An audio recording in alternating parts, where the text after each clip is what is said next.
Enfin, il y a M. Valentin aussi, quand même, et son équipe. Ça a été remplacé par le bois identique à l'identique. Voilà. Oui. On a fait quelque chose. Voilà.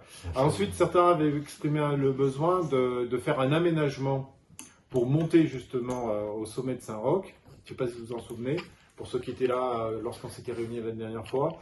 Il se trouve que, en fait, tout le mont Saint-Roch est sous une procédure qui a été déclenchée par l'État, parce que, en fait, le mont présente une spécificité extrêmement rare, celle d'un volcan qui est né sous l'eau et suivant un processus de formation qui en fait un des volcans extrêmement rares sur Terre. C'est le seul en Europe. En tout cas, en Europe, il n'y en a pas d'autres. Et donc... Sur Sté, il y en a en Islande. Oui, mais en Europe. Et donc, du coup, donc là, on est sur tous les projets qu'il pourrait y avoir sur le mont Saint-Roch. Vous comprenez que il faut que les choses se mettent en place. Alors, l'État est en train de travailler là-dessus. On a quand même la possibilité de faire des aménagements. C'est pas parce que ça va devenir un espace entre guillemets protégé, parce qu'en réalité, il s'agit surtout de le conserver tel qu'il est. Donc ça, on saura le faire. Mais quand on a posé la question, est-ce qu'on pourra toujours monter au mont? La réponse a été oui. Est-ce qu'on pourra toujours finir la Saint-Gall le dimanche matin là-haut comme ça s'est fait? La réponse a été oui. Bon, voilà, on a demandé si, voilà, nous, de notre côté, à ce que, eh bien, l'habitude qu'on a, les habitudes qu'on a pris de vie, voilà, c'est d'aller s'y promener, puisse subsister. Donc on a eu, effectivement, de la part de l'État, une réponse positive. C'est vraiment plutôt un classement, un peu comme un joyau qu'on a et on l'identifie comme tel. Comme ce qui peut relever en fait d'une démarche qui consiste à rentrer dans une démarche patrimoniale ou devenir monument historique, comme par exemple ce qu'on fait sur le Jacquemart aujourd'hui, où en fait on a une démarche qui consiste à classer le monument historique, le bâtiment du Jacquemart comme monument historique. Voilà, donc mais la question qui s'était posée aussi, pardon, hein, vous me dites, vous m'arrêtez, si vous avez des compléments, c'était de dire, on avait parlé d'un panneau d'information. Et sur ce panneau d'information, il reste aujourd'hui, alors il y en a qui ont été posés déjà, sur certains secteurs, et il faut qu'on le fasse sur le vôtre, mais il faudrait ce soir qu'on puisse décider de où on le met. Où est-ce qu'il est opportun de le mettre? On avait dit éventuellement aussi avoir un lieu de regroupement, c'est-à-dire que ça pourrait être quelque part où vous imaginez qu'on puisse avoir un endroit où on vient discuter, où on vient partager de l'information, etc. etc. Donc c'est à chaque secteur, si vous en avez envie, si vous pensez que c'est nécessaire, eh bien, de voir, d'imaginer où ça pourrait être pour qu'on puisse le mettre en place. Et puis, enfin, les besoins d'hier ne sont pas forcément ceux d'aujourd'hui ni demain. Donc aujourd'hui, c'est aussi, on est là pour vous entendre, pour savoir ce que nous pourrions faire sur le secteur, qui est au goût du jour, ou qui peut s'envisager comme des projets à porter dans les années qui suivent. Voilà, pas de souci. On est là justement pour ces échanges. Voilà. Moi, j'avais posé des questions auxquelles j'étais absent, donc je m'étais excusé à la dernière réunion de secteur et j'avais posé des questions que j'avais laissées en mairie, je crois à Napola, un truc comme ça, puisqu'on m'avait dit que c'était la personne qui recevait. C'était peut-être d'arborer l'avenue de la Margerie, au-dessus du pont. Parce que j'avais posé cette question. Oui, pour faciliter la mobilité douce, parce qu'on est un certain nombre à marcher, et pour descendre à Langeac, pour remonter. La descente, ça va, la remontée sous le soleil, des fois, c'est plus délicat, quand on oublie son chapeau, en plus. Donc, voilà. Alors, est-ce qu'il y aurait la possibilité il y a sans doute l'espace de mettre un alignement d'arbres. Le long de l'hôpital, c'est peut-être possible en négociant avec l'hôpital sur leur terrain, sur la terrain, puisque c'est à l'ouest que ça porte le plus. Et puis au-dessus, j'en sais rien, il faudrait voir. Hein, s'il y a... Au-dessus, je ne sais pas, mais c'est normalement Il y a un face à peu l'OPAC, difficile. face à l'OPAC, le long de... Oui, il y a toute une bande de terrain. Ah oui, alors là, à la limite, là, oui. On l'avait demandé, ça. Hein. Oui, non, mais je Il n'y a réfléchis. pas d'annonce. C'est que ça relève de la compétence du département. Si le terrain est à l'opaque aussi, c'est pas non, quoi. Alors nous, on peut intervenir, mais que dans le champ de nos compétences et sur ce qui est communal. Et là, pour le coup, Si c'est à nous, à la limite. en dehors des limites de la route, ensuite on est en limite de propriété, et pour avoir des arbres, là je me demande comment on peut faire. Par exemple, si on prend Danton... On a bien fait à Danton. Oui, sauf qu'à Danton, c'était sur le domaine communal. Et oui, J'entends on bien. était sur le domaine là, communal. là, je pense qu'il doit y avoir... Et là, on est, on peut reprendre les parcelles ensemble, mais tu verras que il n'y a pas d'espace communal entre les propriétés et la route communale. À voir. Après, au-dessus, tu as vu, enfin, je sais pas si tu l'as vu, mais 3 mètres. comment il s'appelle, Jean, il a mis un grillage, là. Il a fait reculer. Oui, mais après, mais même pour passer des arbres, je sais pas si ça laisse bien la possibilité, après. Oui, mais il y aurait une meilleure Pas qualité de vie beaucoup. pour les logements. Mais moi, Les logements de l'OPAC. je dis pas qu'il faut pas en mettre, hein, des arbres. On ne juge pas de la qualité de l'idée. Hein. En réalité, aujourd'hui, si on doit porter la demande, elle peut être au niveau départemental. On a des conseillers départementaux. Hein. Oui, mais le panneau de Langeac est beaucoup plus haut maintenant. Oui. Donc ça appartient à la commune. Non. Toujours départemental. Non. En fait, la parcellisation cadastrale donne des titres de propriété, qu'on soit ou pas à l'intérieur de la ville. Le dépassement du panneau, on l'a fait de façon à ce que ça incite les gens à ralentir. Passer le panneau, il doit être à 50. Voilà. Est-ce que ça a été très utile? Est-ce que ça a été très efficace? Par contre, oui, ça c'est une chose qu'on a fait, on n'en a pas parlé tout à l'heure. C'était aussi à la demande du secteur de pouvoir amener les gens à réduire leur vitesse. Et ensuite, c'est le respect du code de la route. Là, c'est pareil, si vous voulez, c'est qu'à un moment donné, il n'y a que les gendarmes qui peuvent verbaliser les excès de vitesse. Mais ils peuvent le faire. Alors, je ne sais pas s'ils l'ont déjà fait, je crois qu'ils l'ont déjà fait. À une époque, il le faisait. Mais on Depuis peut que les toujours, anciens gendarmes sont si vous me demandez d'intervenir auprès des gendarmes pour qu'ils placent les radars, parce que vous constatez que ça serait utile, il faut nous le dire, on est prêt à le faire. Mais c'est vous qui savez mieux que nous. Hein. Il y a une méthode efficace, c'est la chicane. Hein, on en voit souvent en entrée de ville, donc aménagée de façon sommaire avec des quilles, mais qui se cassent. Ce ça projet, casse une ligne droite. Ouais. Ça a été abordé aussi. Sauf que quand on est dans une ligne droite, pas de problème. Sauf que quand on est dans une descente, problème. Vous augmentez la dangerosité. C'est-à-dire que la route glisse, un dos d'âne, c'est pas possible.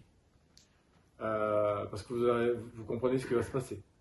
Donc ça devient accidentogène. Donc dans une route qui est en pente, à Nuit-Danton, c'est pas pareil. Mais cette entrée-là, elle est problématique parce qu'il y a quand même de la pente. Hein. Si vous lâchez les freins, ça accélère quand même. Et alors, le fait qu'il y ait sorti d'hôpital, c'est pas logique qu'il y ait une vitesse, mettons 30 km/h, avec un panneau qui éclaire au niveau du quartier du haut, là, Déjà, si Alors, les gens respectent 50, déjà, c'est déjà pas mal. Comment Pourquoi réduire à 30 si déjà les gens ils roulent à 50, c'est déjà pas mal déjà. Oui. Les 30, après, franchement. Le fait qu'ils ne roulent pas à 50, c'est Oui, le nombre de personnes Ouais, aurait après, si les gens respectent pas 50, ils respecteront pas 30. Franchement, vous pouvez mettre ce que vous voulez. Là, après. Non, mais on en revient toujours au même, hein, c'est une histoire de civisme. Ouais, c'est une histoire de civisme. Oui, Moi, j'habite le quartier, vous ne me verrez jamais monter au-delà de 50 km/h, hein, jamais. Hein. C'est une question. il y a, Vous êtes le seul. Peut-être. Non. C'est un rock qui ça débouche, ça descend. Hein. Ah oui, on est bien placé pour Là, ça. je monte à la Mais c'est vitesse, sûr. je monte à 50. Ils sont comme des bœufs. Vous les voyez, et c'est pas le Ah coup oui, de faire qui les gêne. Hein. Alors, c'est souvent que je me fais doubler quand je Il monte. commence à Même freiner ça, au niveau de la route qui part sur la poste. Ce qu'on peut, Là, il commence à freiner parce qu'il y a le rond-point qui arrive. En fait. Et sinon, ils exagèrent un peu quand même. Hein. alors, Surtout sachant que ça pousse, quoi. je vous propose une idée. En fait, c'est du marquage au sol.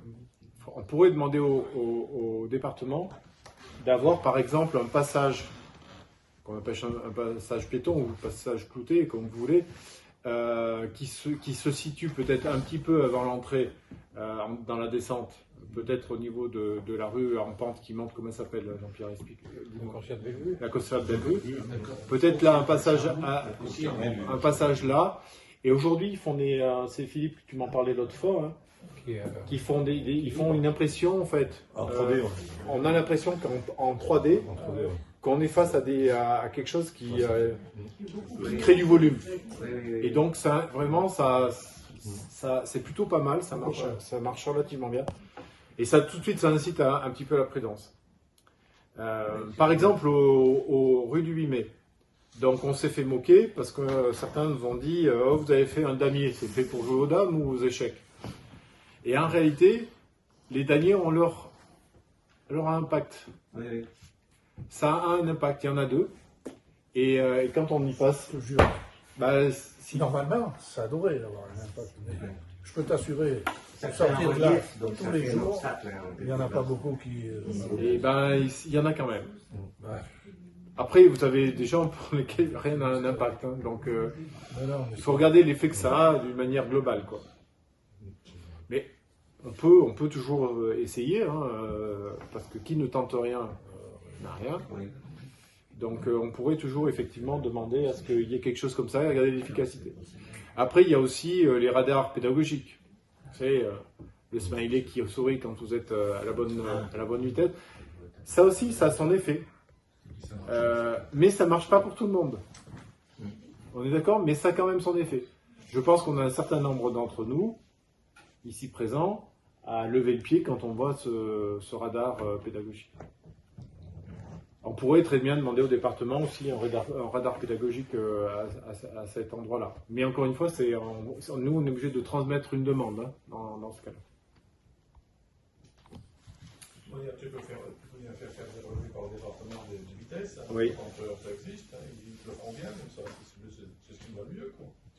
Tu mets un compteur. C'est la boîte sur laquelle on roule, c'est ça? Oui, avec ce cas. pour la vitesse, ça va. On peut connaître les vitesses, effectivement. Tu analyses la vitesse et on le sait bien, notamment. Et puis après, on a déduit quelque chose. Mais aller faire des chicanes, aller faire des ralentisseurs et tout, ceux qui sont à côté, que ça tape. Après, je pense qu'il y en a qui vont se plaindre aussi. Après, ceux qui sont juste en bord de route, ils en vont même brûler des ralentisseurs. Puis le ralentisseur, pour le faire aux normes aussi, c'est compliqué. Méfiez-vous aussi après de ne pas tomber dans l'excès inverse. En période d'hiver, s'il y a des risques C'est ça. d'accident, il faut aller sûr. Le freinage, l'accélération. C'était l'exemple, pour le 8 mai, vous le connaissez, la rue du 8 mai, c'est celle qui est au-dessus, qui part de notre barrière SNCF et qui monte direction Gaulle-Madé. Oui. Ben, celle-ci, elle est toujours à l'ombre l'hiver. Toujours glissante. Au Nîmes du Sel, c'est la dernière à dégeler. Vraiment la dernière. Vous mettez un ralentisseur là, C'est une catastrophe. vous êtes presque sûr que si quelqu'un se freine pour passer le ralentisseur, il va glisser. Il va glisser. Si deux voitures doivent se croiser à ce moment-là, ça devient accidentogène. C'est pas simple, hein. Les problèmes de sécurité, quelquefois, en voulant les résoudre, on les augmente. C'est pas si simple. Là, pour le coup, moi, je pense qu'on peut tenter peut-être l'un ou l'autre, voire au département, s'il est possible de faire l'un et l'autre, pourquoi pas. On aura tenté de faire quelque chose, on pourrait vérifier si c'est impactant ou pas. Et la mise en temps, le passage côté qui est là sous le pont, quand on descend tout le long. Oui. Il devrait être signalé parce qu'on ne peut pas s'engager parce que personne ne connaît. Ceux qui vendent de chantage, qui pèsent sur s'arrête, hein, on a intérêt à faire attention. Alors on ne peut pas passer, c'est impossible, c'est autre chose. Oui, il y en a un passage, on ne voit pas. Puis les gens, personne ne Il faut le noter ça. C'est quoi, j'en Quand on descend de Moutoulan, oui, le passage piéton, qu'il faudrait refaire et le refaire pour qu'il soit plus visible Il faut qu'il soit signalé parce que les gens vont et signalé. Ouais. Déjà, les voitures sont souvent très à gauche. Mais oui, attention, il ne faut pas s'engager parce que Donc puis ils mettent des petits, là sur 100 voitures, il y en a 2 qui s'arrêtent. bonhommes. Ah oui. Mais Je sais pas si vous avez vu. Ouais, ouais. Ils sont lancés. Là. Des chaussettes et- Ah oui, Ouais, ça c'est pas mal. En France, on n'est pas très très bon pour le marquage au sol, mais quand vous allez dans les pays anglo-saxons, il y a énormément de... En Suisse, par exemple. Ou en Suisse, ouais, voilà, on a beaucoup de marquage au sol, et le marquage au sol est très efficace, parce qu'on regarde beaucoup la route, quelquefois plus que les panneaux. Et c'est assez efficace, ça a montré son efficacité. Et c'est vrai, vous avez raison, hein. Peut-être qu'on pourra avoir quelque chose au sol qui rappelle qu'il y a un passage. Puis là, sorti du virage, un petit peu, et les gens ne voient pas. Ouais. Ça fait la courbe, là. Après, on n'est pas tout à fait sur notre secteur, mais sur cette avenue Danton, on a un souci qui, là pour le coup, c'est les arbres. Les arbres qui ont été implantés aujourd'hui touchent les maisons et empêchent, et finalement limitent énormément l'utilisation des pistes cyclables. Je disais empêche, c'est pas le mot, mais en tout cas, en réalité, on perd d'efficacité quant à l'utilisation de la piste cyclable. Et puis aussi, le fait de les avoir mis le plus distant possible. Vous irez voir, hein, vous regarderez, vous allez penser à ce qu'on a dit ce soir quand vous allez y repasser. Et aujourd'hui, on a des fuseaux, hein, et déjà les branches touchent les maisons. Donc, quand vous ne pouvez pas ouvrir le volet, c'est un problème. Mais en marge de ça, c'est que vous avez donné l'impression d'une voie très, très large. Et donc, les gens, ils augmentent leur vitesse. C'est purement mécanique. T'as lu dans le temps, ça roule. Ouais, Là, ça déboule.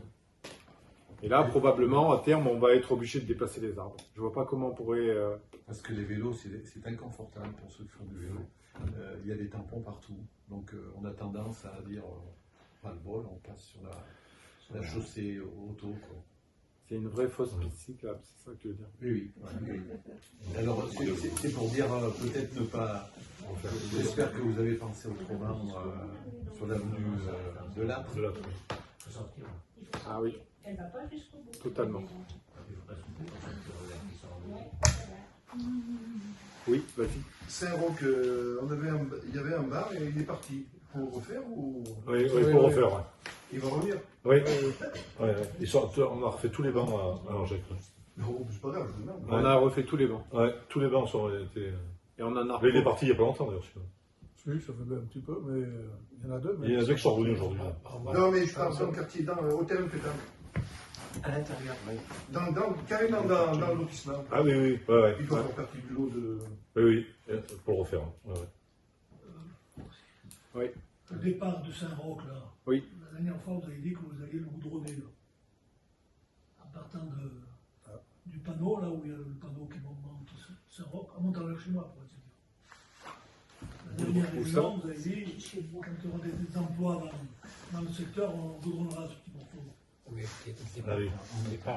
Le tout départ, là. Le tout départ, là, sur Ouais. 20 mètres. Ouais. On attend, là, ils sont en train de construire, là. Non, mais pas de ce côté, de l'autre côté. À quel endroit, je vois pas. À l'autre côté, vers chez moi, à droite, vers Chevelny. Oui, mais là, ils vont faire ils vont reprendre les égouts, là, ça va descendre jusque là-bas en bas. Mais là, surtout ça, je n'aime pas pour les égouts. Et on a dit qu'on le ferait après, quoi. C'est ce qu'on s'était dit. Parce qu'après, Ça fait. ouais, mais je vois. Je vois aussi. Ouais. C'est 2 ans pour c'est ça. vers Ouais, Pétain. ouais, c'est vrai, ouais. Et comme Fred, il disait construire. Les trottoirs aussi dans le quartier Saint-Roch. Au numéro 25 et 23, le Marobé, il s'en va. 23, 25. Peut-être qu'il faudrait faire le tour un peu du lotissement, mais.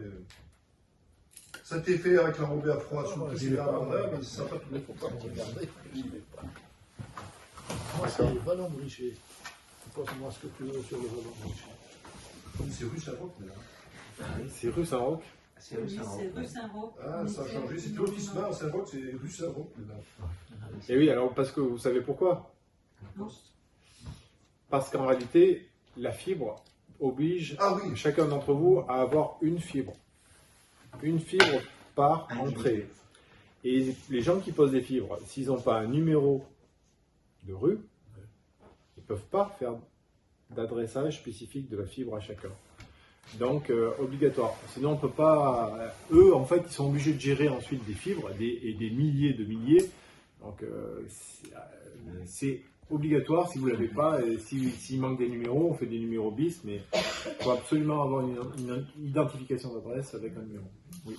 D'ailleurs, le temps que vous en êtes encore à l'adressage, moi j'avais une route de Chadernac. Oui. Et du coup, l'adressage, on nous avait dit qu'il allait être fait à refaire parce qu'on n'a pas de numéro. Et du coup, nous par exemple, l'adresse c'est Lieu-dit Bellevue au niveau des parcelles des impôts de l'État. Et sur le panneau, c'est route de Chadernac. Et du coup, c'est compliqué au niveau des. Maintenant qu'il y a beaucoup de colis, tout ça. Alors là, on est en train de refaire le point, mais donc il y a quelques villages comme ça où il reste des adressages à faire. Il y a quelques points comme chez vous, autour de chez vous, où ça reste à faire. Donc c'est un peu sporadique. Il y a des points à droite ou à gauche. Alors soit parce qu'il y a eu un peu de développement, de nouvelles constructions qui se sont faites et qu'en réalité l'adressage n'a pas suivi, soit parce qu'il y avait eu des petites poches d'oubli à droite à gauche. Alors vous, je pense que c'était un petit peu oublié. Mais alors, après, c'était, je ne sais plus comment elle s'appelait, la dame qui travaillait au... Marina Céline Céline, ouais. Mais je crois que maintenant, elle ne travaille plus. Donc après, est-ce que c'est passé aux oubliettes ou que ça a changé? Marina, c'est la semaine dernière, ce travail. On a un agent qui travaille dans ça. Mais on va le faire quand on est prêt pour tout le monde. Oui, je comprends bien, parce que sinon, ça refait faire un numéro et tout ça. Voilà. Mais c'est juste... Et c'est bien de nous le signaler parce que quelquefois, si on n'est pas forcément au courant de tout partout, donc c'est bien de nous. Il faut vraiment signaler. Parce que là, pour le coup, on peut faire aussi. Je te coupe, les villages, il va falloir nommer les rues aussi. Il va falloir tous les villages avec la fibre, il y passer. C'est ça. Il y a un peu de boulot. Ah ouais, tout à fait. Y compris dans les petits hameaux. On passe partout. Par contre, sachez bien une chose, c'est que la fibre, c'est votre droit. Donc il faut, c'est bien ce qu'il faut dire aux gens, c'est l'opérateur qui a l'obligation de vous amener la fibre chez vous. Et contrairement à ce que certains disent, il y a une gratuité. Voilà. Et si vous réclament de vous faire payer quelque chose, il y a quelque chose qui n'est pas normal. Alors après, il peut y avoir quelque chose d'un peu particulier qui tient à votre maison, à votre habitat, qui nécessite des travaux qui sont supplémentaires, mais normalement, c'est gratuit. Et juste pour finir, la rue, je sais plus comment elle s'appelle cette rue, c'est chemin qui rejoint la rue de la porte de Garnac. Avec les deux routes. Oui, entre les deux là. Oui. Il y a un beau goudron. Oui, il a été refait. Et là, du coup, quand on arrive pour prendre à gauche direction Chadernac, il y a un problème de visibilité. Ouais, il y a un problème de visibilité. C'est d'aller à notre ami qui gêne, quoi.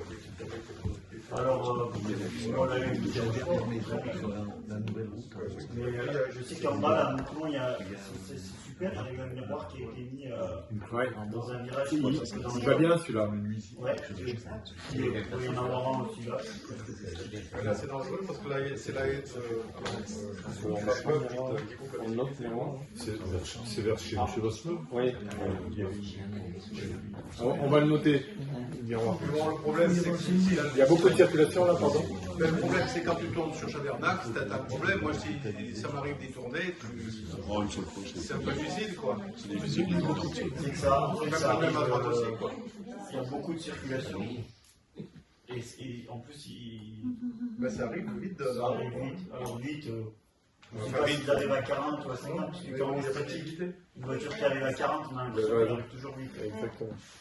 Tout à fait. Donc je ne sais pas s'ils arrivent à plus de 50 ou moins de 50. On ira voir si la solution c'est un miroir, on mettra un miroir. C'est un problème d'ajoutement de la haie, c'est tout. À l'origine, il a fallu que la haie soit implantée. Après, puis c'est le problème vraiment été résolu. Il va mettre de retrait, c'est... Après, il y a un arbre. Après, vous connaissez la règle. Hein. Donc, il y a un retrait qui est équivalent à la hauteur. Hein. Donc, après, je crois que c'est 2,50 m, hein, c'est ça? Oui, mais c'est bon, là, elle est en règle. Mais bon, le problème, c'est Quand elle a été mise en talus. quand elle a été mise dans le talus, quand on fait une clôture, il y a un alignement à donner, voilà, c'est tout. Quoi. Quand c'est fait, c'est fait. C'est fait, quoi. Mais après, elle est bien. Alors, le trottoir à l'ombre, au moins. Quand on se promène avec le chien. Après, vous savez, les règles d'urbanisme, elles sont encore aujourd'hui très difficiles à faire respecter. Hein. C'est toutes les semaines où on a des soucis avec les uns ou les autres parce qu'ils ne se conforment pas aux règles d'urbanisme. Alors, ils ont l'impression qu'on est voilà, en kikinant, mais c'est pour le vivre ensemble. Hein. C'est que les règles, souvent, elles sont faites pour ça. Heureusement. Elles sont écrites pour que, effectivement, les installations des uns ne gênent pas les autres, quoi. Mais les problèmes de voisinage sont des problèmes souvent difficiles. Quand on a des bons voisins, comme on dit, c'est un trésor. Oui, tout à fait. Mais bon, on n'a pas trop de problèmes de voisinage à Margène. Enfin, on en a quelques-uns, mais c'est assez rare. Oui. Toujours pareil, quartier Saint-Roch, la sortie du lotissement, est-ce qu'on ne pourrait pas casser ce angle de la sortie là, pour pouvoir s'insérer plus facilement dans la voie descendante? Sortir sur la voie descendante. Parce que là, avant de refaire la route de Pilote, c'était un angle, c'était vraiment arrondi, tu t'insérais facilement. Quand ils ont fait la route, tu as un angle vif et tu vas chercher au milieu, la voie du milieu. Je crois qu'ils l'ont fait exprès pour faire ralentir les gens. Oui, mais en fait, nous, quand on sort, étant donné qu'on n'a pas une grande visibilité, parce qu'il y a des maisons et des arbres qui sont à notre gauche, là où il y avait monsieur, comment il s'appelait, Ido Ipé, là, et comme on parlait tout à l'heure que les voitures descendent relativement vite, et ben, quand on commence à s'engager, il faut vite évacuer. Hein. Et souvent, on monte sur le trottoir et on risque d'abîmer des jantes et on est gêné, quoi. Une fois qu'on a décidé d'y aller, il faut y aller, quoi. Donc, au lieu que ça soit comme ça serait mieux que ça soit un peu comme ça, quoi. Casser l'angle, faire sauter les bordures. Il faut enlever 2 bordures et puis, hop, faire un arrondi plus souple. Ça a été demandé, ça. Oui. Résolu par une peinture blanche pour aller chercher le blanc. Alors, comme on est dans le quartier de Saint-Roch, je vais continuer.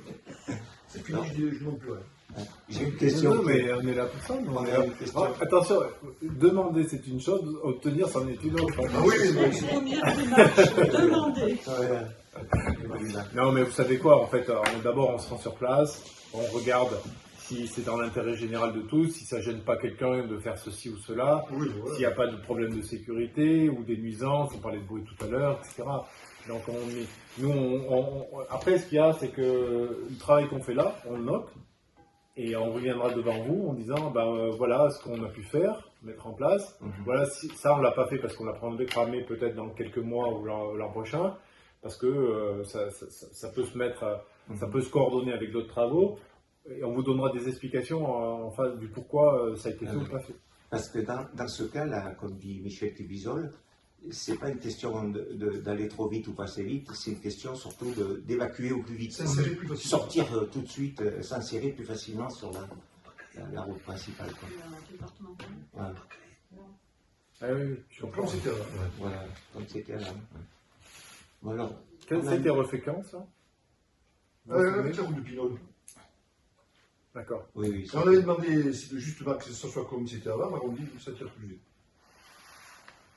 En fait, alors, pardon, hein, mais je veux défendre personne et puis je parle sous ton contrôle, mais il y a des normes aussi que quelquefois on ignore. Par exemple, je mets un peu les pieds dans le plat, mais par exemple le garage en épi sur une départementale, maintenant c'est net. Ça se fait plus. Ah oui. Oui, de quoi je veux parler? Oui, quand on amorce un peu là, pour rentrer ou sortir. Tout le quai est en épi. Tout le quai. Donc il y avait la norme d'hier, il y a celle d'aujourd'hui et il y en aura forcément une autre demain. Alors il y a des fois on est plus ou moins d'accord avec ça, mais s'ils l'ont modifié quand ils ont fait la route, j'ai bien peur qu'ils ont dû se conformer à une norme. Alors je ne dis pas que les normes c'est ce qu'il y a de bien, hein, parce qu'il y en a pas mal qui sont contestables. Oui, parce que par contre, on fera remonter, on va regarder ça. On va regarder ça si. Dans ce cas précis, vous ne pouvez pas prendre de décision, vous. Eh ben, je crois qu'il y a 3 mètres d'alignement par rapport en fait, aux limites de la route sur lequel en fait, le département a un droit de regard. Ah oui, d'accord. C'est normal, hein, parce qu'eux, ils auront assuré la sécurité sur la départementale, donc c'est un peu normal que sur les arrivées, les routes ou chemins qui arrivent, ils aient un droit de regard. C'est tout à fait compréhensible. Et d'ailleurs, heureusement, parce que sinon, ça pourrait être très très dangereux si chacun faisait comme il voulait pour rentrer sur la départementale. On passe. Vous y allez? Alors, mon épouse et moi, on a une question qui est un peu plus personnelle, enfin une demande, plus exactement. Voilà, on aurait un projet, nous, d'installer des panneaux photovoltaïques chez nous. Nous habitons la dernière maison qui est sous le château d'eau, donc sur le petit parking de la rue Saint-Roch, sur la maison au fond. Là. Et donc on a un problème entre fin novembre, fin octobre plutôt, et cette période-là, où le soleil, il sort très tard derrière Saint-Roch. Alors, maintenant que l'État a mis un pied sur Saint-Roch, je ne vais pas vous demander de raboter Saint-Roch. Hein. Non, parce que on ne serait pas d'accord. Par contre, il y a une rangée de sapins. Il y a une rangée de sapins qui est quasiment en mitoyenneté de la coursière qui monte et on aimerait bien qu'ils soient élagués. Parce qu'ils sont montés à 10-12 mètres et le soleil, il passe pas là. Ils sont acquis les sapins. M. Fresnay, je pense. M. Fresnay. Ben, c'est-à-dire que, je ne sais pas si... Enfin, il n'est peut-être pas propriétaire, mais il utilise le terrain. Je crois que le terrain... Il est exploitant, mais pas propriétaire. Non. C'est pas celle-là? Non, là, c'est une propriété qui est toute en friche. Moi, je l'ai nettoyée il y a 10 ans. Je l'avais bien nettoyée, mais depuis 40 ans, c'est comme ça, quoi. C'est abandonné. Et je crois me souvenir... C'est un incendie. Oui, un serpent aussi. Mais juste au-dessus de votre propriété? Oui. Ah oui, d'accord. Non, mais légèrement à droite, là. Bon. Légèrement à droite. C'est quand on veut accéder au château d'eau. C'est la voie qui permet d'accéder au château d'eau. Oui, c'est bien ça. Oui. Alors, je suis allée expertiser un peu ce matin pour savoir bien de quoi nous parlons. Tout le long de cette voie qui donne accès au château d'eau, sur la gauche, il se trouve une longueur de conifères, de Douglas. Alors, il y en a à peu près, les fûts sont très gros, et il y en a d'autres petits qui ont poussé. Il y en a 70, dont 53 qui sont très très gros. Et ils montent autant qu'ils peuvent. Ben ça, c'est précis comme constat. On n'est pas directrice d'école pour rien quand même. Voilà. Alors, il y en a des plus ou moins gros, mais il y en a quand même qui font 60 cm de diamètre. Ça commence à faire un arbre. C'est sous le chemin, non? C'est oui. Sous le chemin. À gauche, en montant. À gauche, en montant. Ouais, je les ai devant moi, là. Ouais. Et tout donc, à l'heure. ils sont sur les parcelles 44, 326 et 46. Oui, il y a une petite maison qui est au milieu, en vieux Saint-Roch. Oui. Une petite cabane de vigne, quoi. Et bien sûr, elle est envahie par la broussaille. Et c'est plus haut. Alors. Il y avait quelqu'un qui l'avait un peu travaillé il y a quelques années. Alors là, on est en zone N, naturelle.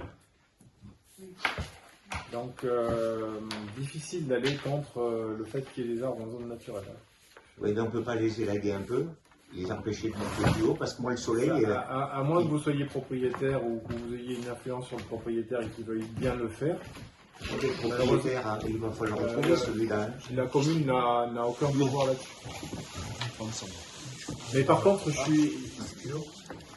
il peut y avoir des problématiques qui font que ça fait un endroit dangereux.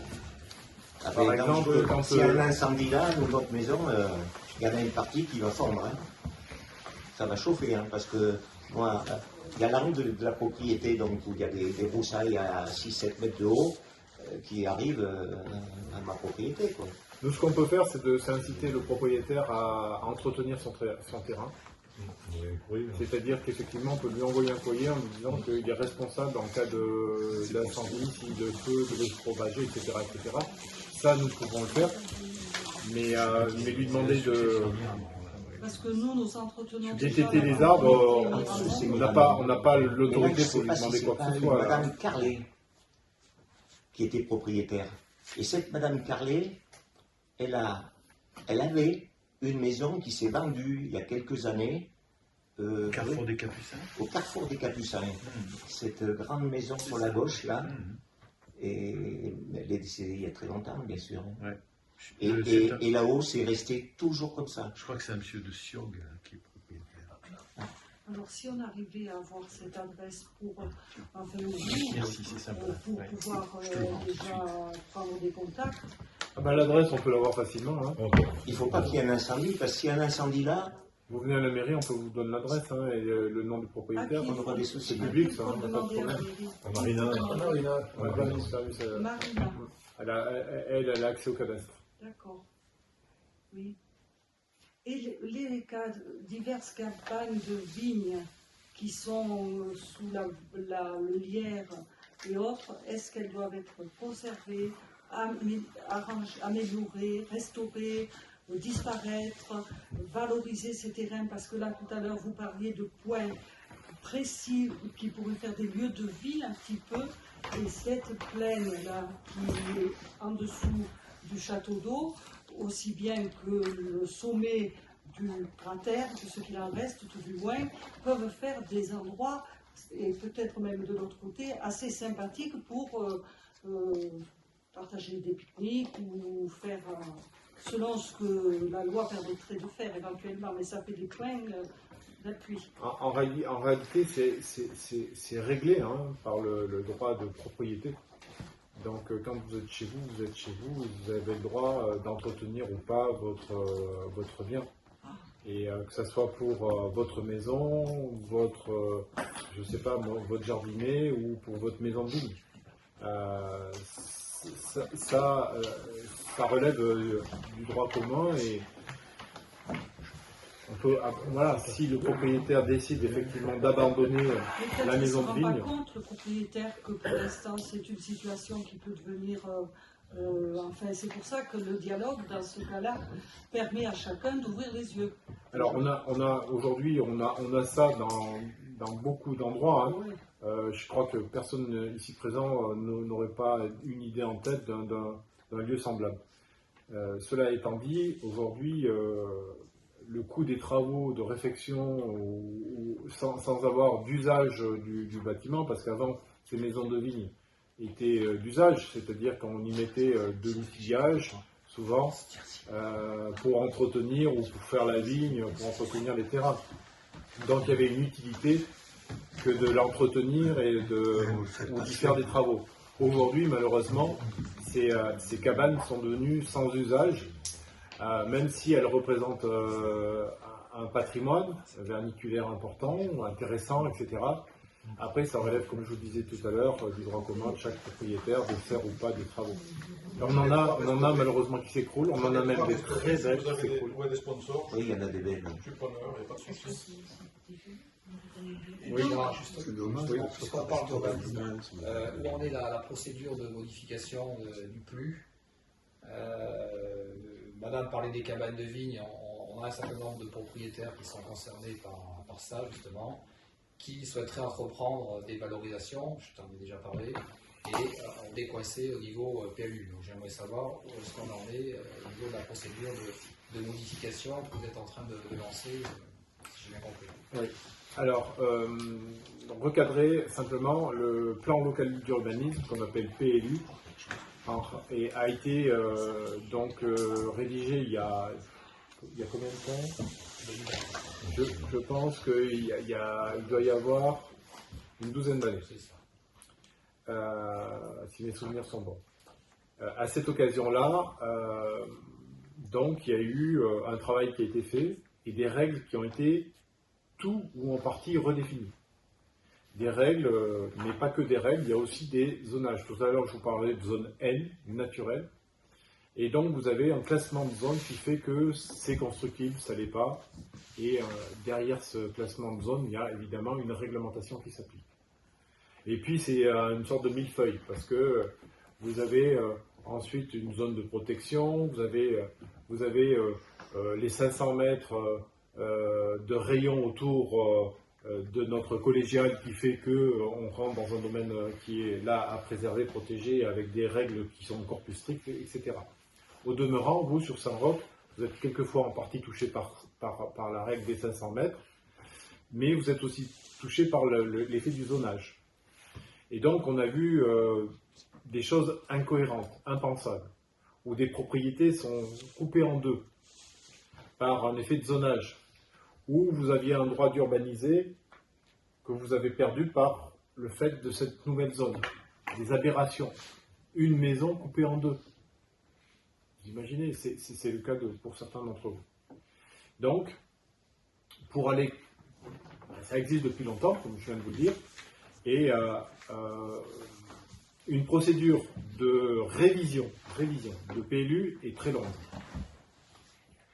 Par contre, une procédure de modification, elle, est plus rapide. Donc, nous avons lancé une procédure de modification, mais on ne peut pas tout modifier. Par exemple, modifier certains zonages est compliqué. Pourquoi? Parce qu'il faut se soumettre, en fait, donc au service de l'État, notamment de la DDT, qui va juger de l'opportunité du changement de zone ou pas. Donc après, vous avez des contraintes qui sont de l'ordre environnemental, est-ce que vous portez un impact sur l'environnement ou pas, si vous changez de zone et vous la dénaturez, etc. Bon, bref, on ne rentre pas sur le plan technique, mais simplement comprenez une chose, c'est que c'est extrêmement difficile de modifier, dans le cas de la modification, certaines choses qui sont d'importance comme le zonage.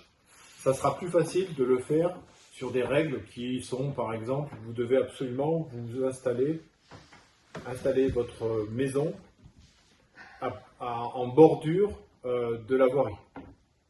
Et on a des cas comme ça qui amènent les gens à pouvoir construire dans leur chemin d'accès au terrain bâtissable et qui empêchent finalement de construire dans le terrain là où vous avez la place, mais qui vous autorisent à construire dans le chemin d'accès. Donc on a des incohérences. Bon. Donc on est obligé de modifier ce PLU. Pour le moins, il y a des règles qu'on va pouvoir modifier. Alors sur le zonage, on a d'abord, pour faire ce travail-là, on a mandaté un cabinet qui a l'habitude de faire ça. C'est un cabinet qui travaille aussi à Poulailler. Donc ils ont été contents. Donc on a repris ce cabinet avec confiance. Et aujourd'hui, on lui a soumis tout un tas de prescriptions, en tout cas, de sujets sur lesquels il doit intervenir. Donc ça a été fait, ce travail-là, il a été fait, ça devait être novembre dernier. On n'a pas encore aujourd'hui les résultats de son travail. Ça, normalement, c'est au mois de mars qu'on devrait se rencontrer pour faire un point de la situation par rapport à toutes les anomalies, toutes les absurdités qu'on a pu constater à droite ou gauche. Quand je dis absurdité, il y a vraiment des absurdités, je vous assure. Pour essayer de regarder comment ensuite nous on va pouvoir agir. Je ne sais pas si ça répond tout à fait à ta question, mais l'idée aujourd'hui c'est d'aller vers une modification dès qu'on peut le faire pour arranger les situations.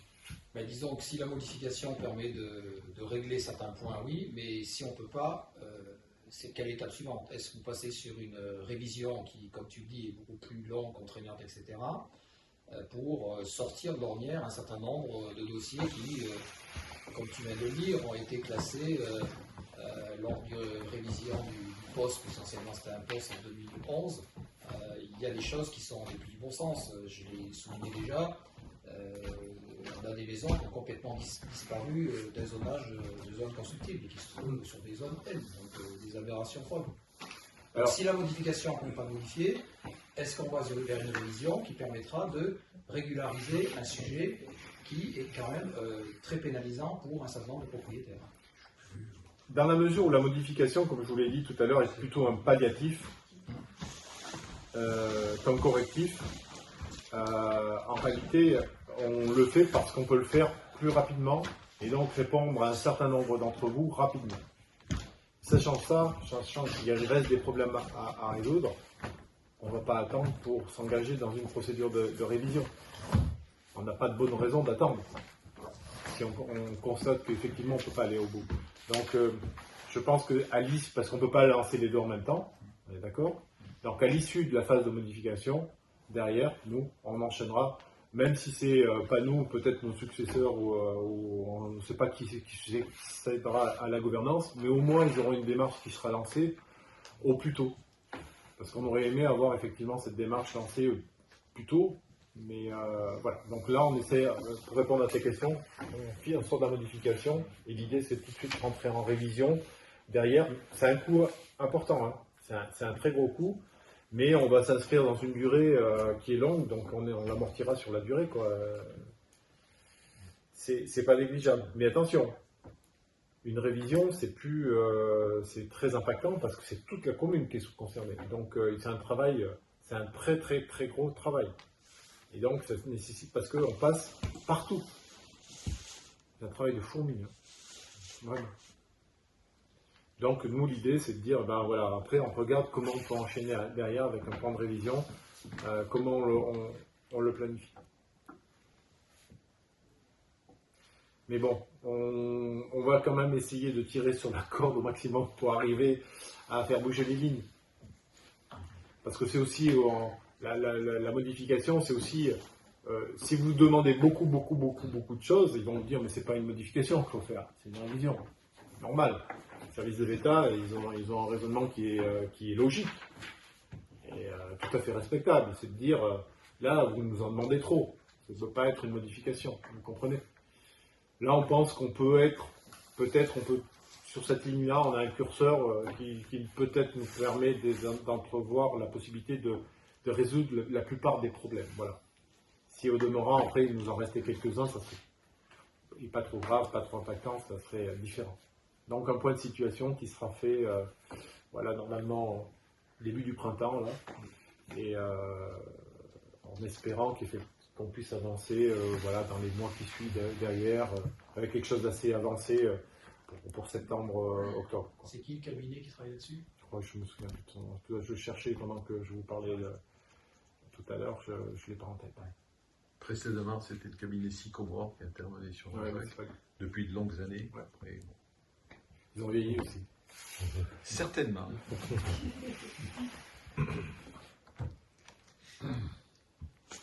Oui. Le vallon de Richer. L'année dernière, je vous avais posé la question, est-ce qu'il était possible de faire un sens de circulation? Vous m'avez répondu qu'éventuellement vous feriez une enquête auprès de la population. Alors la réponse est qu'on a plus de gens qui nous demandent, il y a pas mal de gens qui nous ont demandé aujourd'hui. Oui. Donc c'est plus de l'étude, là pour le coup, on envisage de... Voilà, donc vous allez probablement recevoir un courrier, en tout cas tous ceux qui sont concernés, en exposant en fait le principe, et on attendra un retour. Voilà, c'est dans les cartons comme on dit. Ballon triché. Il y a un lampadaire qui n'éclaire pas. Oui, depuis... on le sait. Ouais. On le sait, ils le savent. Ah bon, hein, mais c'est pas de notre fait, il faut passer par le syndicat électrique qui prévient l'entreprise électrique. Et il se passe trop. Qui, quand ils ont fait le groupement, vient ensuite sur place. Et franchement, c'est pas ça. Et Vallon Richer, moi ça me concerne plus parce que j'ai plus d'enfants, mais le Vallon, notre secteur, il s'est quand même drôlement bien revitalisé, on va dire. Il y a pas mal d'enfants, ce qui serait pas mal peut-être est-ce que la commune aurait quelques sous pour mettre quelques trucs de alors, les jeux. Ça peut être pas sympa parce que je les vois jouer c'est vrai que ça peut être sympa. Ça, c'est un projet de secteur. Vous voyez, il y a un autre secteur sur lequel on nous a demandé des jardins partagés. Mais là, pour le coup, c'est vraiment à vous, le secteur, de nous dire où est-ce que ça pourrait se faire, ce que vous imaginez faire. On voit plutôt les choses comme ça, aujourd'hui. n'ai pas entendu du coup là. Ouais. Non, moi ça me concerne plus, hein, moi, les enfants sont grands, mais bon, mon quartier il s'est revitalisé, on va dire, on a pas mal d'enfants, en bas âge, hein, et moi je les vois jouer dans le quartier, ça serait nettement plus sympa qu'ils aient un endroit où ils puissent s'amuser. Et puis on peut avoir des petits enfants. On en a en plus, mais enfin bon, ouais, moi je trouve ça sympa, ça très bien. Donc ça peut être un chouette projet, là, tous les parents, il faut faire passer un peu d'informations. Alors on peut pas non plus faire des monts et des merveilles, mais on peut faire des choses. Là, il y a un banc de terre, juste en face de la maison. Le projet, c'est l'idée, de l'énoncer, ensuite de trouver de quoi ça se construit, trouver ensuite un lieu, et puis ensuite, on regarde ensemble comment on y répond. Ça, c'est très intéressant pour nous. Chez nous aussi, un semblant de terrain de pétanque.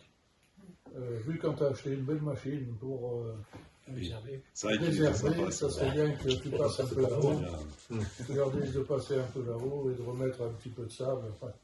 Et en même temps, c'est un roc. Je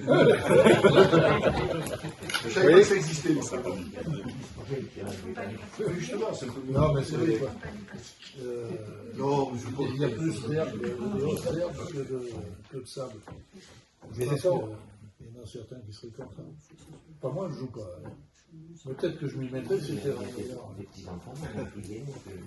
Mais voilà, ceci dit, vous voyez, l'intérêt d'avoir le petit panneau d'affichage, le petit lieu où on rencontre, où le thème est abordé, ça permet d'échanger avec les autres habitants du secteur en disant, voilà, il a été avancé en réunion de comité de secteur telle idée. Seriez-vous partie prenante, ou envoyer un message ou proposer vos idées. Il y a quelqu'un qui collecte ça avec, je sais pas, par SMS, c'est très, très facile, on donne un numéro et les gens, on leur demande de communiquer par SMS ou autre chose, hein. Vous pouvez imaginer un email ou autre chose, ou même venir sur le panneau, venir mettre dans une boîte aux lettres que vous nous auriez demandé qu'on nous installe, etc. Enfin bon, on peut tout imaginer.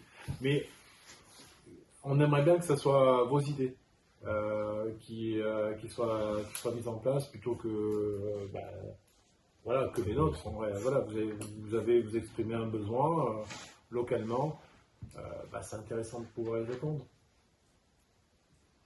Il faut qu'on revienne au panneau d'information pour voir qu'on peut le mettre. Où est-ce qu'on pourrait mettre à propos il y a eu une observation là, sur l'éclairage public, l'entretien de l'éclairage public. Je reviens sur la nécessité de préserver la proximité, la maîtrise de cela, et on éloigne de plus en plus la décision de la commune, et on en arrive à des soucis. J'ai connu un temps, mais bon, vous allez me dire qu'il faut que je change de refrain, mais où on assurait directement à la commune la première intervention sur les éclairages publics. Il y avait plus de réactivité, et donc là on attend, je comprends bien, l'entreprise attend d'avoir un certain nombre de lampes à changer pour pouvoir intervenir. Donc voilà, on a éloigné le processus de décision. Alors, ce qu'il faut faire, d'abord, il faut donner quelques explications pour que tout le monde sache de quoi on parle dans cette histoire-là.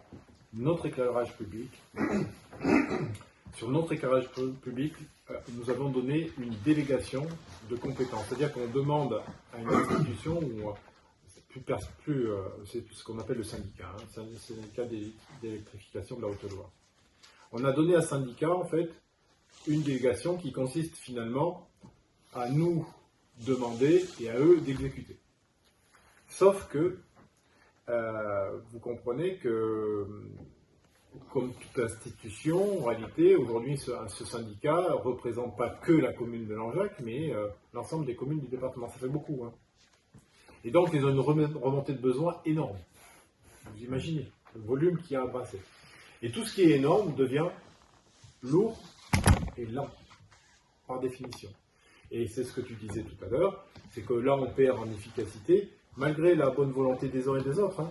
Vous savez, à un moment donné, vous perdez de la mobilité, parce que effectivement, ça nécessite beaucoup d'énergie pour faire avancer les projets, ne serait-ce que parce que vous devez vous inscrire au fil de l'eau, c'est-à-dire les uns après les autres, il y a une sorte de queue qui se met en place pour instruire, pour faire avancer.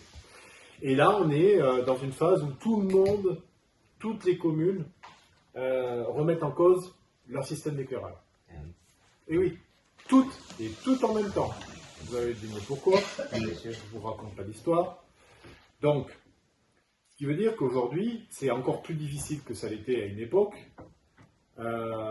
d'intervenir ou de faire des projets d'ampleur. Donc nous, commune de Langeac, on a demandé un devis pour que on puisse faire des économies d'énergie en faisant en sorte que tout notre éclairage soit un éclairage donc à LED, ce qui nous permettrait de réduire vraiment la facture.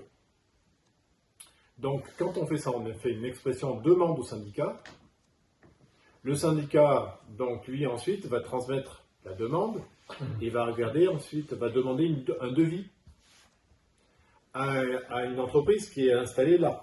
C'est-à-dire que nous, on prend notre vélo, on y va en 3 minutes. Le devis, on pourrait l'avoir dans la semaine. Sauf que ça ne marche pas comme ça, vous l'avez compris. Donc on fait une demande, des mois après on a une réponse, et cette réponse elle ne nous satisfait pas. Pourquoi elle ne nous satisfait pas? Parce qu'on a l'habitude de travailler tous les prix, c'est-à-dire qu'on regarde ce qu'on paye, et on a une exigence, et quelquefois on paye à notre avis trop cher, pour quelque chose qu'on ne souhaitait pas vraiment comme ça. Donc il y a un déphasage, c'est pour ça que on a un travail à faire, évidemment, avec nos représentants au syndicat pour faire transmettre l'information. Mais ça devient un peu technique, un peu complexe, si vous voulez, ensuite, parce qu'il y a des C2E, parce que ici, parce que ça. Enfin, vous connaissez les C2E, les certificats d'économie d'énergie. Et c'est ceux qui mandatent de faire des travaux qui perçoivent l'intérêt des C2E. Donc, du coup, on peut perdre aussi, nous, cet avantage que de mettre en place des éléments qui permettent d'avoir des certificats d'économie d'énergie qui sont valorisables, par exemple, qui nous permettraient effectivement de faire des économies pour nos propres comptes. Alors que les économies, finalement, sont faites à l'échelle du syndicat qui ensuite fait une répartition de ces économies en fonction de son budget, etc. Bref, effectivement, un éloignement. Peut-être qu'il y a des solutions pour améliorer tout ça, mais vous voyez, on sort un petit peu du contexte de notre secteur, mais on y travaille aussi. Je crois qu'il faut savoir que on a 1500 candélabres sur le point de vue sur la commune. Et jusqu'à présent, je crois qu'il n'y a que 200 candélabres qui sont équipés en LED. C'est-à-dire que si on veut faire des économies, ça en fait 1300 à équiper. Donc ça a un coût. C'est énorme. J'ai oublié parce que c'est intéressant que les gens sachent le budget quand même qui est assez, qui n'est pas anodin, le budget de fonctionnement de l'éclairage public. J'en étais à 120, 150 000 euros, je sais pas, non? Ah oui. Oui, c'est facile. Et compte tenu de, alors je sais pas, compte tenu de l'augmentation du coût de l'énergie. Oui, on va passer, je crois, pas tout à fait à 20 000 euros par mois. Rien que pour 240 000 par an. L'éclairage public. On a quasiment doublé le prix. Tout compris entretien et consommation, là. Hein sur des nouveaux quartiers, vous avez aujourd'hui une technique qui sont intéressantes avec des opérateurs qui proposent l'éclairage public en photovoltaïque, dans solaire. Ils le proposent en solaire. Et c'est intéressant parce que vous avez un coût d'investissement qui est moindre parce que vous n'avez aucun réseau à faire. Donc sur des éléments nouveaux, c'est une hypothèse à regarder. Et de plus en plus, ces techniques, alors évidemment, vous avez des gens qui disent oui, mais ça fait 1 mètre carré, le panneau, c'est pas très esthétique. Certes, ça ne s'applique pas, ça c'est une question très subjective, mais ça peut être intéressant sur des quartiers nouveaux de ne pas refaire des tranchées, d'ouvrir des tranchées, et vous amortissez ça très rapidement parce que vous n'avez pas de trou derrière, vous n'avez pas trop de consommation puisque c'est le solaire qui est. Et vous avez une technique qui est désormais très prégnante là-dessus et qui commence à pas mal à se développer. Donc c'est peut-être intéressant à regarder sur des cartes. Il y a de nouvelles solutions aujourd'hui qui s'offrent à nous. Oui. Après, il y a toujours des problématiques parce que on peut être amené à devoir éclairer pour des raisons de sécurité, par exemple. Donc on ne peut pas le faire n'importe où, c'est pour ça que tu parles de logiciellement de la sécurité marché, mais on a parfois des nécessités de devoir éclairer. Hein. Imaginez-vous ne pas pouvoir éclairer un endroit où il y a eu voilà, où on a un gros problème. Donc nous on travaille plutôt sur quelque chose qui est de couper, vous l'avez vu, hein, donc le Jean-Jacques est presque dans le noir. C'était surprenant, effectivement. C'est surprenant quand on traverse Jean-Jacques. Il suffit qu'on s'organise. Ça fait bizarre. Alors, la question, est-ce que ça vous a beaucoup dérangé? Non, il faut s'organiser. La première fois, c'est surprenant. C'est surprenant, mais là où je vous rejoins, là, je pense qu'il y a des endroits où il va falloir réfléchir à... Après, il y a des panneaux, comme vous dites, hein, il y a tout ce qui est après détecteur de présence, pouvoir avoir un éclairage au cas où, parce que franchement, tout dans le noir, ça fait curieux quand même, ça fait bizarre. Si quand vous rentrez le soir, ça fait bizarre. Moi j'oublie. Il n'y a pas de main? Non, ça fait vraiment curieux. En tout cas, c'est que le matin, ça reste allumé tard. Quand on a un point un peu culminant, le matin, ça reste allumé tard. Et le soir, je ne m'en occupe pas. Mais je crains que nos impôts de taxes foncières ne nous surprennent. Parce que l'obscurité peut nous surprendre, mais la facture pourrait nous surprendre aussi. Alors, c'est bien beau de vouloir le plus et le plus, mais le plus, il faudra le Non, mais je suis d'accord avec vous, mais on n'est pas obligé non plus de retourner non plus le temps des... On est d'accord, on est en 2023, et moi j'avoue que franchement, vivre ça en 2023, je ne m'attendais pas à ça, je vous dis franchement. Ah, mais vous ne savez après, pas on est bien d'accord. Ah, mais on ne sait pas du tout, je ne sais pas du tout ce que je vais vivre en 2025. Est-ce que je serai encore vivant, j'en sais rien, on verra bien. Mais c'est pas... Non, mais franchement, honnêtement, vivre ça en 2023, je ne m'attendais pas du tout à ça. Et j'avoue que, après, c'était une question qui était quand même posée depuis longtemps, mettre les villes dans le noir, on est d'accord. Mais je trouve qu'il y a certainement des méthodes alternatives, comme je vous dis, des détecteurs de présence, mettre des... Je vous dis, moi, le plus jour, j'ai passé Jean-Jacques, il était 22, ça baisse à partir de 22h30. Je vous jure que ça fait vraiment curieux. Hein. Moi, mon quartier là-bas, tout dans le noir, quand il n'y a pas de lune, quand il n'y a rien, que vous êtes dans le noir, on est moyennement habitué quand même. Après, on va s'habituer, on s'habitue à tout, hein, c'est pas le problème. Il faut s'organiser. On s'habitue à tout, hein, c'est pas grave. Après, on sortira avec la frontale, on sortira avec. Pierre Sémar. Alors, on n'a pas encore tout à fait résolu, pour vous dire combien c'est difficile, on n'a pas encore tout à fait résolu tous les problèmes d'extinction. J'ai fait des photos parce qu'à 4h du matin, quelquefois je ne dors pas, donc je fais des photos pour montrer à l'entreprise électrique où est-ce que ça ne fonctionne pas. Parce que j'aurais dit la dernière fois, normalement, ça serait à vous de vérifier et de contrôler, pas à moi, puisque nous, on est plutôt payeurs dans l'histoire. Donc, mais ça reste compliqué parce que, à l'heure des charges, quand ça a été fait, quand on a mis de l'éclairage public, on a mis les choses les unes après les autres, et dans n'importe quel ordre. Et donc, quand on a branché, quand on a rajouté 3 lampadaires, à quel circuit on l'a raccordé? Faut le retrouver. Et là, vous avez un imbroglio. Pas possible. Pas possible. Donc, quand on a dit, on va, c'était l'an passé, au mois d'octobre, là, on a dit, on a fait le sondage, et franchement, ça a été... il n'y avait pas photo, hein. On avait presque 80% des gens, peut-être fait 75 et 80% des gens qui nous ont dit que pas du tout opposé à l'extinction. Moi, j'avoue que le sondage m'a surpris, je vous avoue. Votre sondage m'a surpris, je vous le dis. La première question, c'était est-ce que vous êtes pour ou contre l'extinction des feux dans Jean-Jacques? Moi, j'ai répondu non. Et après, ça m'a basculé dans une deuxième question. Êtes-vous favorable à l'extinction des... J'ai répondu non. Donc, je ne vois pas pourquoi j'ai besoin de répondre à la deuxième question. Vous voyez ce que je veux dire? C'était plutôt induit, votre questionnaire. Oui, c'est vrai que ça faisait orienter. C'était vraiment tout à fait louable. Hein. Il était louable. Il faut pas avoir mal partout. Hein. Non, mais il était plutôt... je veux dire, s'il y avait eu, comme on dit, photo, si même on avait eu 10 points de différence, vous savez, le sondage, ça reste un sondage. Les gens qui s'expriment dans les sondages, c'est ceux qui ont cette envie de s'exprimer. Mais il ne faut pas oublier tous ceux qui ne vont pas s'exprimer, qui existent pour autant et qui ont un sentiment. Hein. Bon.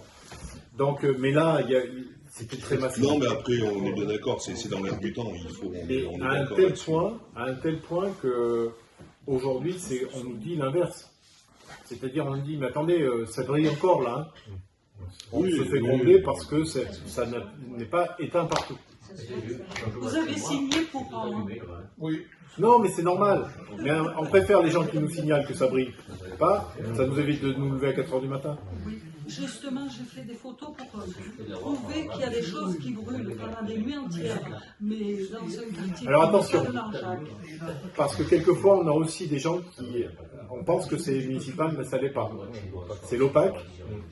Ah oui, ça on peut pas couper. Parce que attention, quelquefois c'est l'OPAC, hein, c'est pas nous. L'OPAC, l'hôpital, et quelquefois des privés.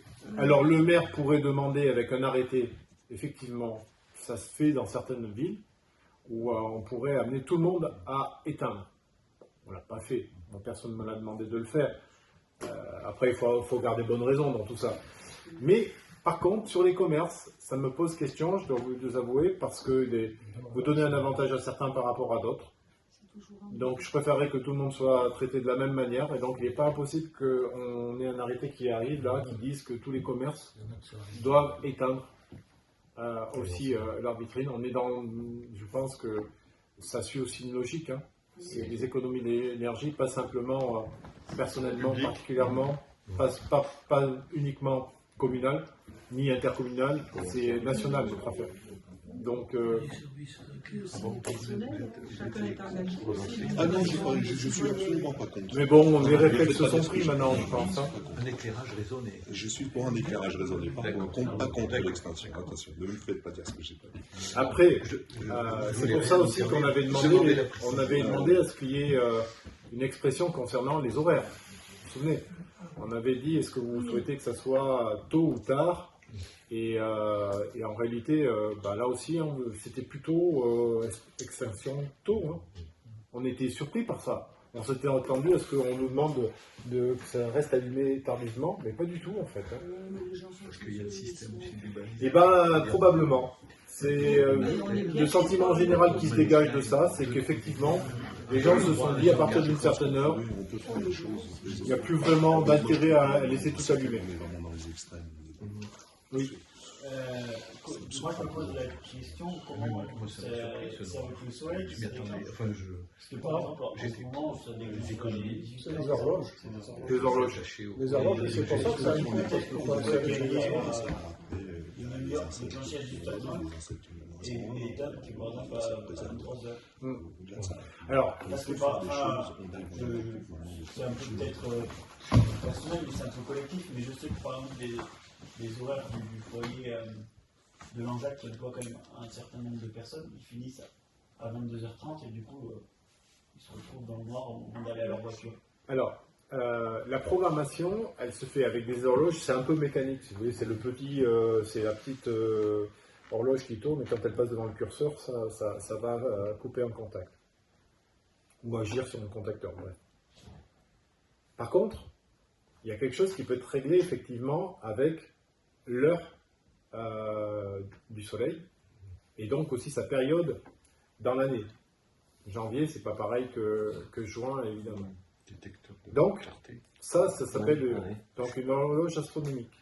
Et là, vous parlez d'un broglio tout à l'heure, de branchement. Le nombre d'horloges qu'il nous faut mettre en place. Ce que ça coûte extrêmement cher. Donc après, à un moment donné, si vous voulez, entre tout changer, on est obligé d'y aller avec une économie de moyens. C'est-à-dire qu'on va essayer de grader ça dans le temps pour améliorer les choses au fur et à mesure. Et je dois vous avouer que sur ce point particulier, c'est plutôt le centre-bourg sur lesquels en fait on a des petites rues étroites, etc., qu'on va mettre ce type d'horloge pour ensuite l'étendre à l'ensemble de la commune. C'est dans ces voilà. quartiers-là que je parlais. Ouais. Enfin, je sais par exemple pour le petit foyer par exemple, qui est en centre-ville où s'ils sont garés sur routier, ils vont dans le noir jusqu'au quai. Alors si ça pouvait gagner un quart d'heure. Si au lieu de déclencher à 6h, on descend à 6h15. Et puis après, vous avez avec ces systèmes-là. De s'arranger avec les horaires des employeurs. Et avec ces systèmes-là, vous avez une gestion après que vous pouvez faire avec votre téléphone portable. Voilà. Donc ça devient beaucoup plus souple ensuite. Mais ça coûte. Ça coûte. Il faut faire très attention, comme le disait M. Aubert tout à l'heure, il faut faire très très attention au coût de fonctionnement que ça génère derrière. C'est bien beau de mettre des beaux systèmes, mais après on vous fait payer de la maintenance, on vous fait payer des logiciels, on vous fait des révisions tous les ans. Voilà, on vous demande de changer de matériel tous les 5 ans, etc. etc. Enfin, bon. Donc, il faut toujours garder mesure dans tout ça. Mais bon, c'est un sujet qu'on travaille. Gérard, quelle est vous êtes en période budgétaire, là, j'imagine. Oui. Quelle est l'orientation fiscale par rapport à l'augmentation des bases fiscales qui va prendre 7% par an pour cette année, donc qui mécaniquement génère un produit fiscal supplémentaire sur la commune comme sur d'autres communes. Qu'est-ce que vous avez envisagé au niveau du conseil municipal? Est-ce qu'il y a la réflexion de dire on baisse les taux pour éviter que la pression fiscale s'augmente sur le contribuable local, parce que 7% de progression de base sur l'Anjac, ça doit faire autour de 120 000 € de produits fiscaux supplémentaires, si j'ai bien regardé les choses. C'est 7 ans. Oui. Voilà.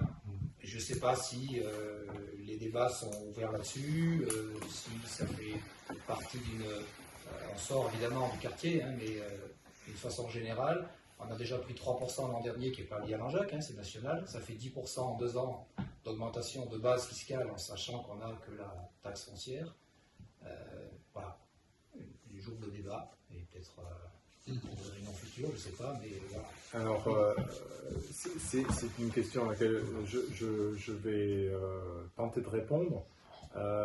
Bon, même si ça sort effectivement de notre réunion de secteur, il n'en reste pas moins que c'est la préoccupation de tout le monde. Tout à l'heure, on a parlé d'augmentation du coût de l'électricité.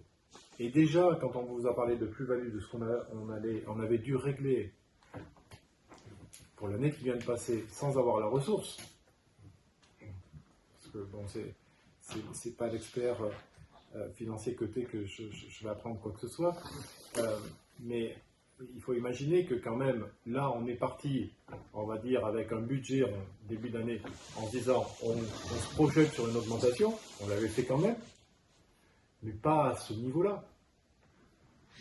C'était impossible d'imaginer qu'on doublait.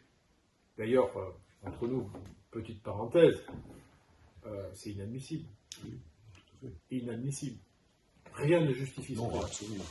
Bref, je la referme. N'empêche qu'on doit faire face. On aimerait quand même le secours de l'État dans cette histoire-là. Je crois, alors il y a peut-être qu'on pourra prétendre à quelque chose. Donc, mais on attend patiemment et ça nous manque beaucoup, notamment pour faire les budgets. Mais vous comprenez que nous, au bout du bout, il y a des services qu'on assure. Si on doit supprimer des postes d'employés municipaux, vous allez nous dire que l'Anjac n'est plus maintenu en état. Si on augmente le prix de la cantine, c'est toutes les familles qui vont venir nous dire mais c'est pas possible. Et pourtant, les coûts vont augmenter. Hein. Voilà. Donc quand tout augmente, sauf les recettes, qu'est-ce qui se passe? On est obligé de faire des choix de restriction. Donc la vraie question qui s'engage, c'est qu'est-ce qu'on doit couper? De quoi on doit se séparer? Qu'est-ce qu'on doit réduire? C'est pas toujours tout enlever non plus. Et là, je ne pense pas qu'il y ait beaucoup de Langeadois qui aient une idée de ce dont ils peuvent se passer. Parce qu'on ne vit pas dans l'opulence, on ne vit pas dans quelque chose d'extravagant. Vous voyez ce que je veux dire? On n'est pas dans un luxe. On a des services, c'est dimensionné, ça a été fait par d'autres avant nous, et on a un niveau de service qui est bien, sur quoi on va toucher? Et là, pour compenser, ben, il n'y a pas 36 000 solutions. En tout cas, ça a toujours été régulé par l'impôt. Et l'augmentation des bases dont on parle tout à l'heure, qui n'est pas dépendante de la commune. Hein. Quelquefois, les gens pensent que c'est la commune qui a augmenté les impôts. Pas du tout. Le taux n'a pas changé, c'est le taux qui est voté par les conseillers municipaux. Le conseil municipal n'a pas demandé d'augmentation. Et quelquefois, les gens rendent coupable la commune, mais les bases, c'est pas du fait de la commune.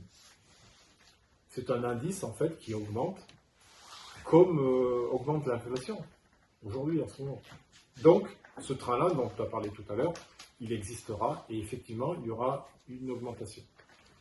Après, nous, l'idée qu'on défendra, en tout cas, je crois qu'on est quelques-uns à la partager ici, il y a quelques conseillers municipaux, et je les remercie d'être présents, mais l'idée, c'est de dire on ne va pas demander plus aux Langeadois que ce qui est nécessaire.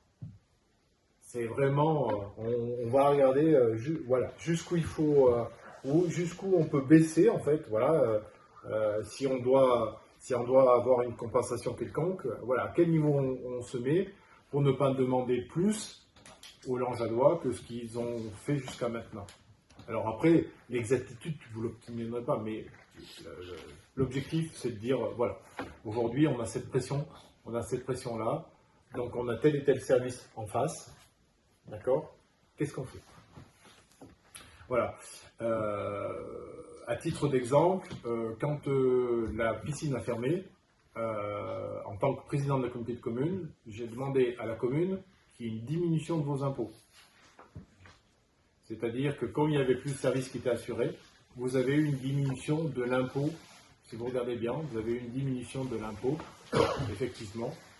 Et c'était pour compenser, en fait, puisque la mairie ne payait plus de coûts de fonctionnement sur la piscine, j'ai demandé, moi, en tant que président de la communauté de communes, soit de restituer cet argent-là à la communauté de communes, parce que la communauté de communes pouvait le demander, ou, considérant que le service avait disparu, et que c'était les Langeadois qui avaient payé plus d'impôts pour plus de services il y a bien longtemps, dans les années 76, je crois, 77, la piscine, il était normal que cette somme-là soit rétrocédée. Donc, il y a effectivement cette logique qui avait été mise en place à ma demande. C'est pour ça que j'avais pesté quand certains, lors des élections, avaient dit que j'avais fait augmenter les impôts. C'était parfaitement l'inverse, je peux le dire et le redémontrer facilement. Mais vous voyez, c'est des logiques qui sont compliquées à analyser. Hein. Mais aujourd'hui, on a réussi à stabiliser et à réduire le taux d'imposition à Langeac. Et si on regarde par rapport aux autres communes avoisinantes, on est certainement parmi les communes qui ont vraiment pas procédé à d'augmentation d'impôts significative, en fait. Hein. Les autres ont fait des bons en avant, alors que nous, on stagne depuis pas mal d'années. Il faudra bien vous dire une chose, mes amis, c'est que si l'inflation est escalée et qu'on parle de 15, 30, etc., on ne pourra pas suivre. C'est sûr. De toute façon, déjà, il y a un décalage, parce que c'est complexe, hein, l'approche de la fiscalité, mais il y a un décalage entre l'inflation que l'on subit et l'augmentation des bases. Donc déjà, il y a un problème de trésorerie là, à aborder. Et puis alors après, agir sur les taux, c'est quelque chose de... Je pense que mon collègue Eric sera d'accord, c'est assez délicat d'agir sur les taux, surtout à la baisse. Hein. Enfin, bon, c'est mon... C'est délicat, oui, mais bon, c'est vrai que... Des fois c'est nécessaire, mais bon, c'est... On a quand même... tous les foyers sont concernés aussi par des impacts sur l'énergie, sur l'alimentation, par rapport au strain d'inflation qu'il y a. Et on a une revalorisation des bases qui vient encore, alors pour les collectivités, c'est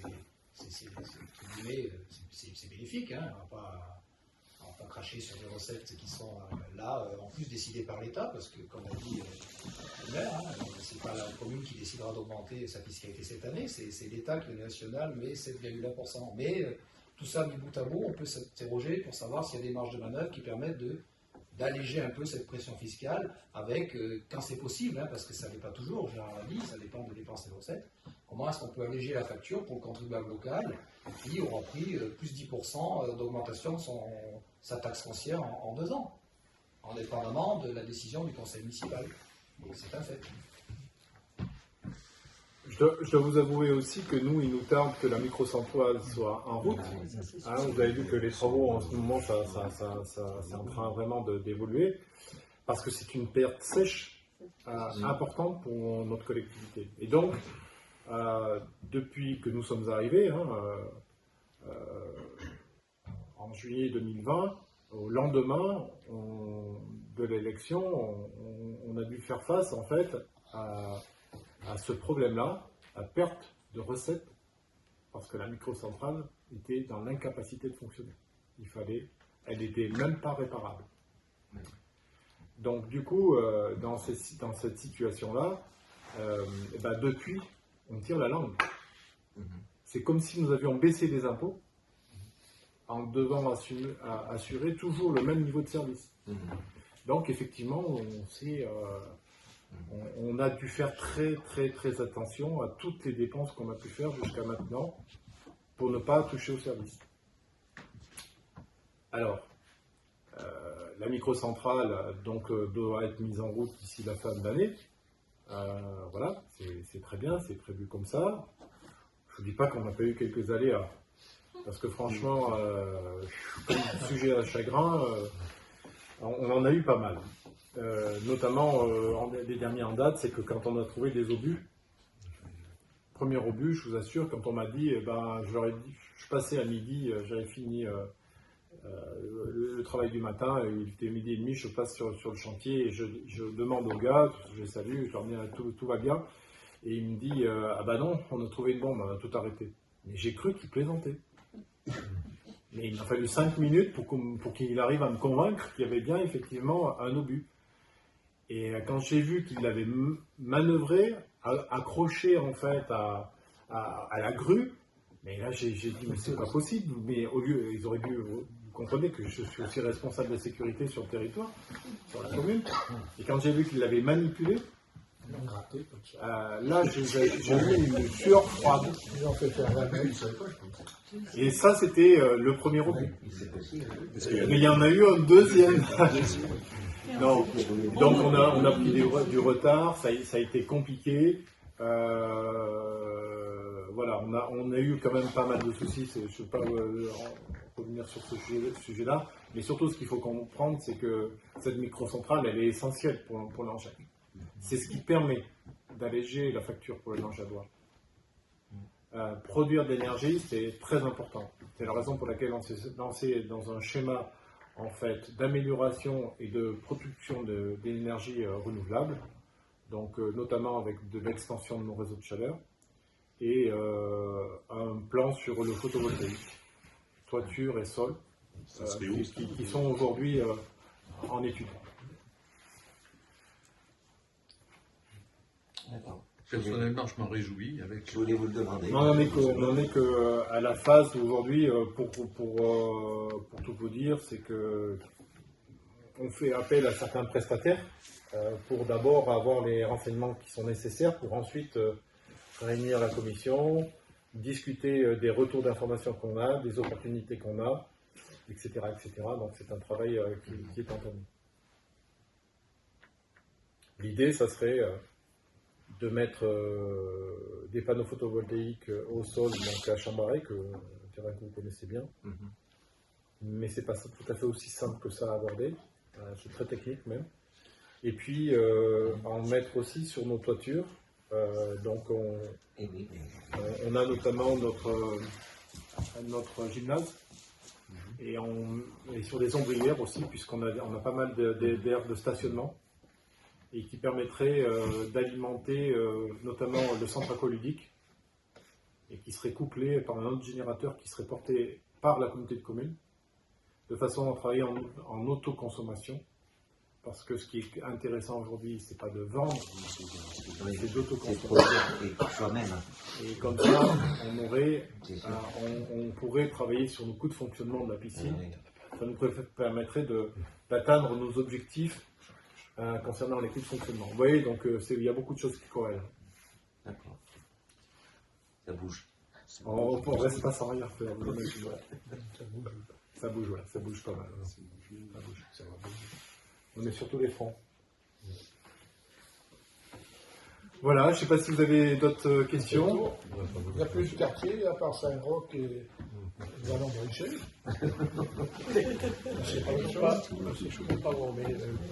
Alors le panneau. Alors une bonne idée pour les panneaux là. Bah, vers l'ancien hôpital, c'était pas mal. Vers l'ancien hôpital. Sur le terrain d'hôpital. On a un petit peu de terrain là, communal. Je sais pas un peu ce que. Alors là, c'est tout indiqué. Ça vous irait ici? Il y a de quoi se garer. Vous pouvez même aller manger un burger. Ah non, mais l'hôpital, c'est un burger. Ce qui est fabriqué, il attend au centre technique. Ah bah. Vous êtes d'accord pour qu'on fasse un emplacement là-haut avec, voilà, peut-être en bas ou deux, non? Non, mais attends, tu parles. Alors, oui, on est d'accord, parce que oui, apparemment, quand tu vois l'ancien, il parle de l'hôpital. Oui, mais la maison d'eau. Oui, c'est ce que tu voulais dire. Oui, excuse-moi, je parlais de d'accord. C'est une maison. En fait, bien compris. En plus, il est bien, il est visible. Un autre endroit, sinon? Vous pensez à un autre endroit? Je voyais plutôt vers l'hôpital. En bas? Oui. Un peu plus bas. Et il faut quand même que ça soit le plus possible centralisé pour que les déplacements pour les uns et les autres soient à peu près partagés. C'est jamais le cas, mais... C'est tout à fait bien partagé là-haut. Et ben on est un peu quand même par rapport au secteur, on a des gens de Motoulon, on a des gens de... C'est bien centralisé. On peut partir sur cette idée-là? On la retient?